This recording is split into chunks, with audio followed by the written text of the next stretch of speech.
Talaga. Ano yung gano'n? Yun ang susi. Nakanan mo? Kapalaran ko, kami talagang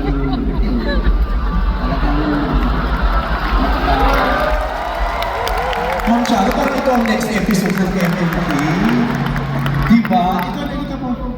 44 years, pang ilang boyfriend mo si Sir? Pili ko pokpok ano kabataan. Utang mo ko? Oo, ang baba ng dating mo. Dalawa lang yun. Siguro maluwag yung drama mo. Talagang pag-amit ka ng bata. Ano pong susi? Pang ilang boyfriend niya siya? Tamo, ang dami.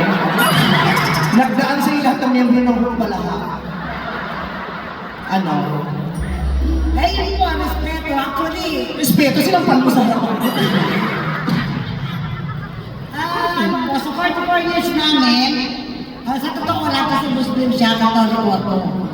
Siguro dahil sa pagmamahal at respeto, tinanggap na kami ng mga magulang. Ang ganda, di ba? May pagkakaiba mga relihiyon o mga pinaniniwalaan. Meron pa rin isang bagay na pinagkakasunduan. At yun ay ang lapis na pag-ibig sa isa't isa. Ang ganda. Kiss mo siya. Paano mag-kiss yung senior citizen? Sige, labas mo dila. Teka lang ng dila.